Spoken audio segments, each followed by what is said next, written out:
Selamat pagi anak-anak. Oke, hari ini kita jumpa lagi pada pelajaran matematika. Saya sendiri namanya Sofetra. Nah, karena keterbatasan kondisi saat ini, maka untuk saat ini kita belajarnya melalui online atau pembelajaran dari rumah. Nah, melalui setiap video akan saya kirim. Jadi, saya harap walaupun dengan pembelajaran online, kalian tetap bisa untuk tetap belajar di rumah, tetap mengikuti materi yang akan saya berikan di video-video berikutnya. Oke, selamat belajar. Oke, baik. Untuk permulaan, untuk kelas 7, kita akan belajar mengenai bilangan bulat dan pecahan. Oke, jadi ini hanya menyambung dari yang pelajarannya SD ya.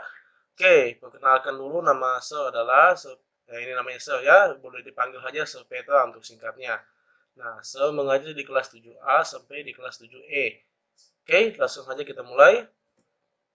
Nah, untuk daftar materi yang akan kita pelajari pada bab ini, yang pertama yaitu urutan bilangan bulat, yang kedua adalah operasi hitung bilangan bulat, yang ketiga yaitu urutan bilangan pecahan, yang keempat operasi hitung pecahan, dan yang terakhir adalah bilangan berpangkat. Oke, jadi ini adalah materi-materi pokok yang akan kita pelajari pada bab ini. Oke, untuk yang pertama, kita masuk dulu ke bilangan asli. Oke, bilangan asli itu apa semua? Nah, bilangan asli itu dimulai dari 1, 2, 3, 4, dan seterusnya. Jadi sampai banyak ya, sampai di ujung. Kita mulai dari satu. Contohnya begini misalnya. Nah, kita bisa gambarkan dengan kucing ya. Misalnya jadi kalau satu kucing, nah berarti ada satu kucingnya. Kalau dua kucing, dua berarti kucingnya. Kalau tiga kucing, berarti tiga. Nah, ini biasanya, ini bilangan asli adalah bilangan pertama ya. Jadi bilangan pertama yang muncul untuk menunjukkan banyaknya. Jadi banyaknya kepunyaan seseorang. Misalnya, orang zaman dulu punya satu kucing. Nih, makanya dia simbolkan dengan satu. Ini dia punya dua kucing. Nah, ini simbolnya dua. Jadi angka ya. Oke, ini banyaknya. Dan seterusnya. Jadi orang zaman dulu menggunakan bilangan asli. Nah, ternyata pada akhirnya, nah bagaimana seandainya dengan orang yang tidak punya kucing? Nah, ketidakpunyaan ini kan kita tidak bisa menyimbolkan karena tidak ada kan di sini hanya satu yang paling kecil satu, dua, tiga dan seterusnya. Maka untuk menyatakan ketidakadaan atau ketidakpunyaan ini, maka kita membutuhkan angka nol. Nah, angka nol itu di mana munculnya? Itu di bilangan caca. Nah, maka bilangan caca itu adalah bilangan dimulai dari angka nol, nol, satu, dua, tiga, 4 dan seterusnya. Jadi, untuk bilangan asli dan bilangan caca itu bedanya hanya di angka ini ya, ketambahan angka nol. Angka nol dipakai ketika menunjukkan ketiadaan atau ketidakpunya. Seseorang tidak punya sesuatu, maka disimpulkan dengan angka nol. Nah, tapi ternyata kedua bilangan ini belum cukup untuk kehidupan manusia. Kenapa belum cukup? Misalnya begini, orang-orang yang tinggal di kutub utara ya, daerah dingin, biasanya itu suhunya di bawah 0 derajat. Nah, kata di bawah 0 derajat itu artinya ada bilangan lagi yang di sebelah kirinya 0. Ya, ada bilangan di sebelah kirinya 0 dan tidak ada di bilangan caca, maka muncul bilangan lain. Ya, bilangan berikutnya yaitu bilangan bulat. Nah, ini untuk pengertiannya bilangan bulat ya, urutan bilangan bulat. Nah, bilangan bulat, kalian bisa baca, saya bacakan pelan-pelan. Bilangan bulat adalah bilangan yang utuh atau tidak pecah, sesuai namanya ya. Jadi bilangan yang utuh. Nah, bilangan bulat terdiri dari bilangan bulat positif dan bilangan bulat negatif dan nol. Jadi ada tiga, ingat ya, nol itu bilangannya netral. Dia tidak masuk di bilangan bulat positif maupun bilangan bulat negatif. Jadi dia di tengah-tengah ya, netral, tidak berpihak. Nah, bilangan bulat itu sangat berperan dalam mengukur suhu. Ya, seperti saya bilang tadi, kalau di kutub utara atau di kutub selatan suhunya di bawah 0 derajat, kita tidak bisa menggunakan bilangan asli dan bilangan cacah ini. Maka kita membutuhkan bilangan baru yaitu bilangan bulat. Nah, ketika suhu berada di bawah 0 derajat atau pada suhu negatif. Nah, jadi yang di bawah 0 derajat itu disebut dengan bilangan bulat negatif. Jadi semua bilangan yang di atas 0 itu disebut dengan bilangan bulat positif. Sedangkan semua bilangan bulat yang di bawah 0 itu disebut dengan bilangan negatif. Oke, ini contohnya ya. Ini termometer ya. Jadi ini untuk mengukur suhu. Nah, nanti ada di bawah 0 derajat. Nah, dalam garis bilangan seperti ini. Seperti ini modelnya. Ini garis bilangan ya. Yang ke kanan ini bilangan bulat positif. Ya, dia termasuk bilangan asli karena mulainya dari 1. Ya, 1, 2, 3, dan seterusnya. Itu bilangan bulat positif atau biasa disebut juga bilangan asli. Sama saja ya.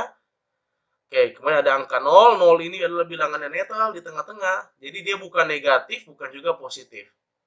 Nah, dan di sini ada bilangan bulat negatif. Negatif 1, negatif 2, negatif 3, dan seterusnya. Nah, keterangannya, semakin ke arah kiri, maka nilai bilangan bulatnya, nilainya itu semakin kecil. Sedangkan, semakin ke arah kanan, maka nilai bilangan bulatnya semakin besar. Nah, ini satu contoh sehingga misalnya negatif 3 itu ini tanda apa? Ingat ya, ini tanda kurang dari. Artinya negatif 3 itu kurang dari negatif 2. Kenapa begitu?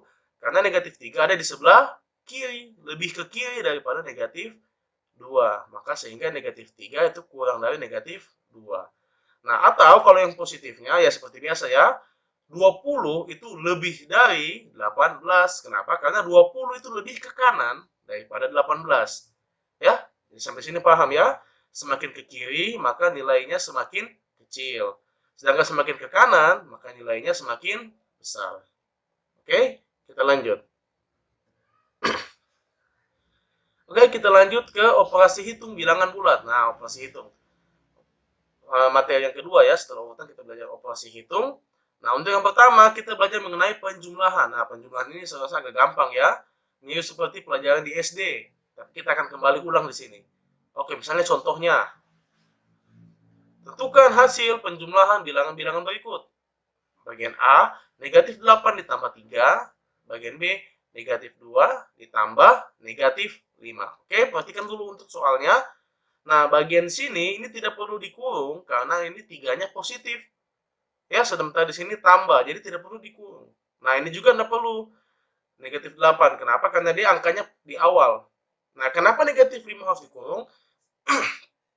Negatif 5 dikurung itu untuk membedakan supaya kita bisa tahu apa bedanya tanda bilangan, ini tanda ya, tanda negatif dengan operasi hitung.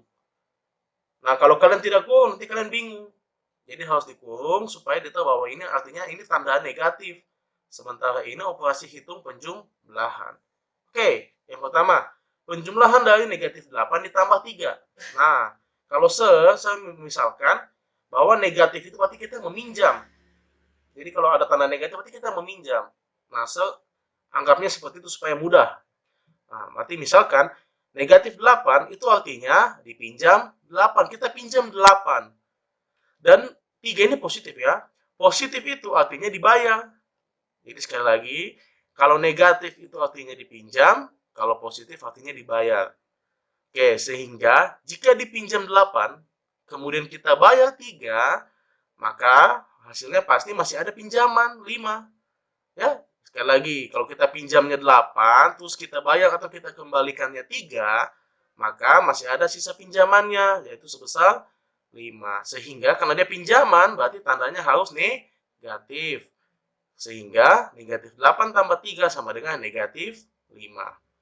Oke, paham sampai sini? Kita lanjut ke bagian B-nya. Penjumlahan dari negatif 2 ditambah negatif 5. Oke, ingat ya, perhatikan tanda tambah. Nah, sama kayak tadi, misalkan negatif 2 itu artinya dipinjam 2. Dan negatif 5, ini tanda negatif ya, artinya dipinjam 5. Sehingga, ini salah ketik ya, ini jika dipinjam 2, dan dipinjam lagi 5, maka hasilnya masih ada pinjaman sebanyak 7. Ya, ini 2 ya, ini harusnya 2 ini. Jika dipinjam 2 dan dipinjam lagi 5, maka hasilnya ada pinjaman 7. Ya, jadi artinya negatif 2 ditambah negatif 5 sama dengan negatif 7.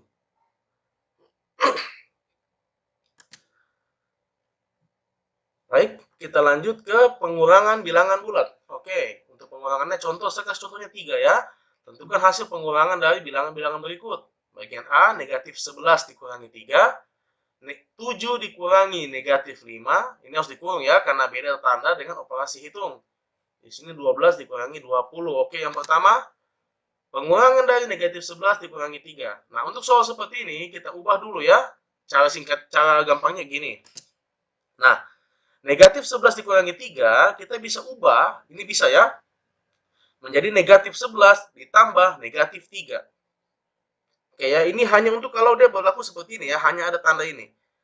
Kalau ada tanda yang kurang ini, kurang 3, kurang ini, bisa kita ganti menjadi tambah negatif 3. Ya, untuk soal seperti ini, kita ubah seperti ini ya, kita ubah. Negatif 11 dikurangi 3, kita ubah jadinya negatif 11 ditambah negatif 3. Maka seperti soal yang sebelumnya, kalau negatif 11 ditambah dengan dipinjam lagi 3, maka hasilnya adalah pinjamannya 14. Karena dipinjam, maka tanda bilangannya adalah negatif 14. Oke, lanjut ke soal yang kedua. Pengurangan dari 7 dikurangi negatif 5. Nah, untuk soal seperti ini beda ya, beda. Di sini kurang 3-nya positif, di sini dikurang 5-nya itu negatif. Nah, untuk soal seperti ini, cara mengerjakannya adalah, nah, kalau tadi di sini ada tanda kurang terus di sini bilangan positif, maka berubah menjadi tambah dan negatif. Nah, kalau di sini 7 dikurangi negatif 5, lihat ya. Kalau ketemu kurang dan tanda negatif, maka dia akan berubah menjadi tambah. Tanda kurang dan tanda negatif kalau bertemu bersebelahan seperti ini, maka dia akan berubah menjadi tanda tambah. Sehingga 7 tetap, 7 ini berubah menjadi tambah, 7 tambah 5 menghasilkan 12. Oke, hanya untuk khusus soal seperti ini ya. Kalau soal ada yang kurang dan negatif bersebelahan. Oke, lanjut. Nah, untuk yang terakhir, pengurangan dari 12 dikurangi 20 itu sama seperti biasa ya. Nah, untuk soal seperti ini, ketika bilangan di sebelah kiri nilainya lebih kecil. Lihat ya, 12 ini lebih kecil dari yang sebelah kanan. Dari 20 lebih kecil. Nah, kalau yang sebelah kiri lebih kecil daripada yang sebelah kanan, maka hasilnya pasti bilangan negatif. Ya, pasti negatif ya, ini negatif ya. Tinggal bagaimana? Tinggal 12 kurang 20, caranya adalah bisa kita balik. 20 dikurangi 12. Hasilnya adalah negatif 8. Ya, pasti bilangan negatif. Oke, paham sampai sini? Oke, kita coba lanjut ke contoh soalnya. Oke, kita ke contoh soal. Nah, misalnya, pada suatu saat, suhu di laboratorium adalah 6 derajat Celcius. Berapa suhu di ruangan laboratorium itu jika mengalami perubahan berikut? Nah, yang pertama adalah suhu naik 8 derajat, dan yang B adalah suhu turun 10 derajat. Bagian A-nya dulu. Oke, misalnya suhu awalnya 6, ini suhu awal ya, kemudian naik sebanyak 8. Nah, kalau dapat soal seperti ini, kata naik itu berarti akan kita tambah. Ya, jadi jika dia naik, maka kita tambah sebanyak 8. Maka 6, suhu awalnya 6, kita tambah dengan 8. Hasilnya sama dengan 14. Maka suhu di laboratorium menjadi 14 derajat Celcius. Nah, bagian B-nya, nah, suhu awalnya kan 6 derajat. Kemudian turun sebanyak 10. Nah, kalau kata turun, itu berarti dikurang. Ya, kalau naik itu ditambah, kalau turun itu dikurang. Maka suhu awal 6 dikurangi dengan 10. Nah, seperti contoh soal tadi, yang sebelah kiri itu lebih kecil daripada yang sebelah kanan. Ya, 6 lebih kecil daripada 10. Maka pasti hasilnya bilangan negatif. Tinggal kita balik, 10 dikurangi 6, 4. Maka hasilnya adalah negatif 4. Suhu di laboratorium menjadi negatif 4 derajat Celcius. Demikian pembelajaran kita pada hari ini. Nah, biarlah kiranya apa yang kalian pelajari hari ini dapat kalian pahami, dapat kalian ingat. Nah, kalau kalian tidak paham, silakan bisa kalian ulangi videonya, nah, atau mungkin bertanya dengan teman, atau mungkin bertanya dengan sel nanti. Oke, sampai ketemu lagi di video-video pembelajaran berikutnya. Tetap jaga kesehatan dan tetap belajar.